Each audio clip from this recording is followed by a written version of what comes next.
Last week on DirtTrax, we were able to start our destination story, moving from Moab to Gateway Canyons Resort with Baja racer Chuck Dempsey. We saw amazing scenery moving through Moab to Gateway. We're able to crest and go across the La Salle Mountains.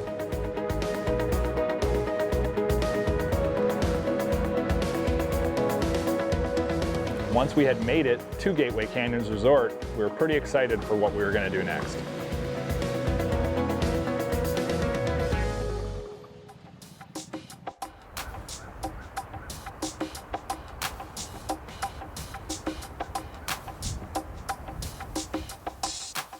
So at Gateway Canyons Resort, they have the driven experiences, and one of those is the Pro Baja driven experience.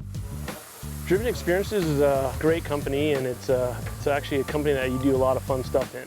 One of the things that we have is you come out here to Gateway and we take you out to our training track and train you how to drive a trophy truck. So you can have half day, full day, or multi-day. AJ told me, he said, "Dad, when we get to Gateway Canyon, Chuck has got this whole deal going down there where they have these full-on desert racing trophy trucks with 450 horsepower motors, and we're gonna drive them." And honestly, I thought about that and thought about it, and my overall feeling was, this will be really cool. Little did I know, this was the coolest off-road thing I had ever done. So Mark and I had the opportunity to stand around the Pro Baja garage and just really get a feel for these trucks. I mean, when you get up front and get actually to put your hands on a real Baja trophy truck, and one that the side panels are off of, and you can look at the shocks, and you can look at the A-arms, and you can look at the bushings and the ball joints and the motor and the exhaust and the suspension and just everything on it. I mean, all we had was questions. We were just amazed because these vehicles are so beefy, so overbuilt, and so cool. 29 inches of wheel travel, 450 horsepower. The more I learned about the vehicle, the more I wanted to go and get out there in the desert and just stand on the throttle and see what these things would do.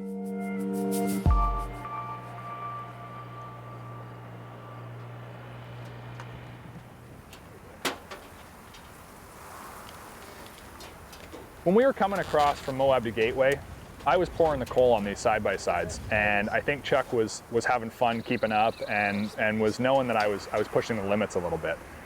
When we got in the Baja trucks and we were supposed to go around for a nice easy pace lap just to kind of give you a bit of a break in as the passenger, yeah, Chuck didn't do that with me.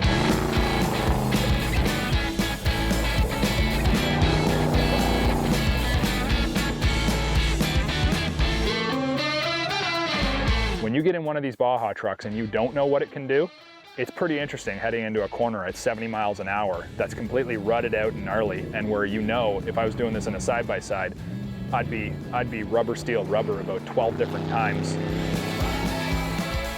Them being drivers for all the stuff that they do, they're not used to being the co-pilot, and it's kind of tough when you're with someone that you don't really know. Even though we got to hang out with each other for a couple days, driving back and forth from Moab to Colorado, I think they were still a little bit cautious and super surprised on that we're throwing trucks around that weigh 5,000 pounds that hard into the corners.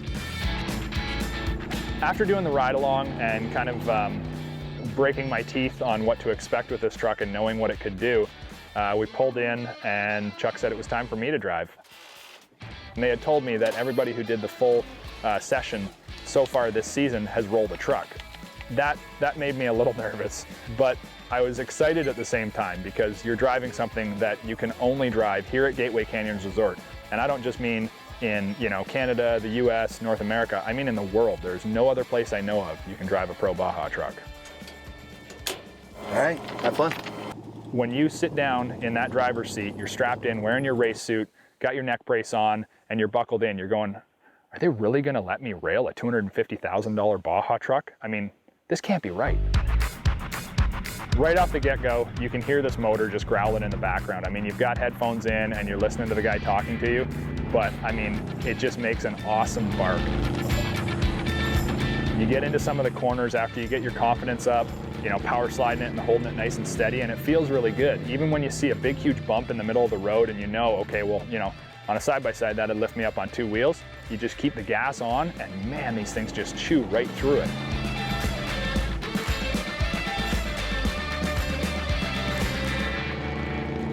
Going over the jumps, it's, you know, wide open up to the jump, give it a little tap of throttle before and then let off, and all 30 inches of travel soaks up everything. I mean, I was ready to take some impacts, and at not one time did this thing bottom out. I mean, there's huge travel.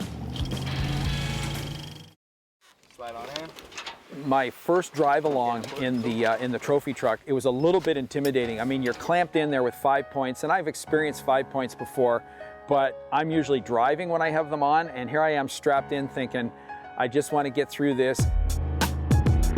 Chuck Dempsey, let me tell you, this guy knows how to drive in the desert. He goes out with my hot laps, and we are going so fast and so sideways, and it's almost like the truck is a boat in water. It almost feels like it's floating through the bumps. When he turned the left chair over to me, I had been listening carefully to what he was saying, and he said, I'll coach you and tell you what to do. And I got to stand on that throttle for the first time. Believe me, when you jump on 450 horsepower in an off-road vehicle with tires that big, stuff starts to happen really, really fast. The suspension is, in my opinion, like nothing I have ever experienced in all of the off-road vehicles I have driven, and I've driven them my whole life. I've never experienced anything with suspension like those trucks. Nothing on earth has impressed me in terms of ride quality, speed, and handling off-road like this Driven Experience Pro Baja deal in the trophy trucks. If you want to do the maximum off-road experience, then you will not be able to say you've done it until you get in one of those vehicles.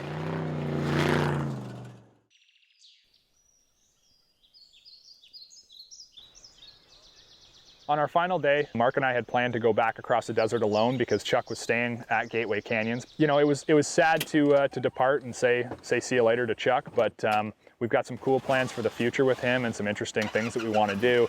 And it was kind of cool because Mark and I were going to be able to head across the desert and sort of do this trip backwards ourselves, be able to have a vehicle each, and, you know, just do a father-son thing that was kind of neat.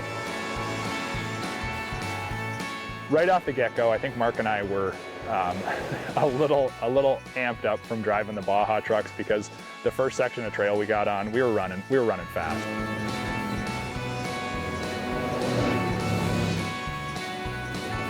It's just a lot of fun to wick up the throttle on a 1000cc side by side and throw it into some corners and get it sideways and use the brake to get the back end to tail out and just have fun driving. And the pace definitely picked up as we headed back towards Moab. I didn't really have a 100% solid opinion of what I thought of the Wildcat Trail.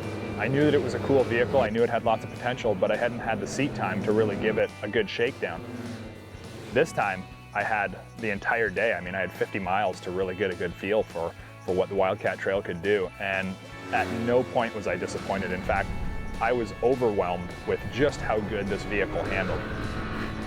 We hadn't had a chance yet to really ring out our own Wildcat Trail. So this, for me, was the first ride in this thing. And wow, everything the guys had told me about it was true. It just really overachieved. I was surprised for a 50-inch wide vehicle.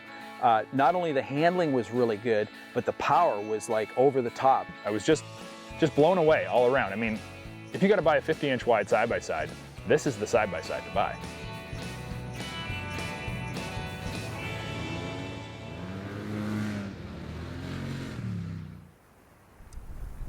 Because it was just Mark and I on the last day, I knew that when we got closer to Moab, we'd have to ride the Slick Rock. That's what Moab's known for. When Mark headed out initially from Moab, he looked at it and thought it just looks crazy, and I wanted to take him on a little bit of an adventure through there.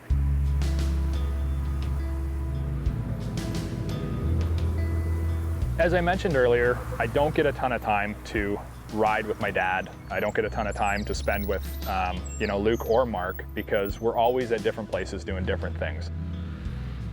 So it was really neat to be able to spend this time just with my dad, riding side-by-sides out in what I'd consider to be some of the most diverse and beautiful terrain in all of North America.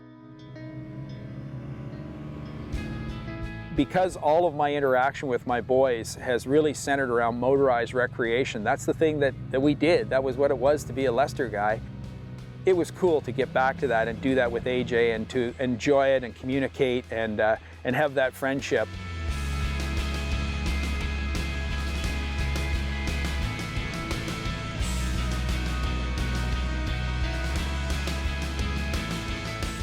Taking the opportunities to ride with my family, ride with my dad, and just do something different, I really realize how important that is.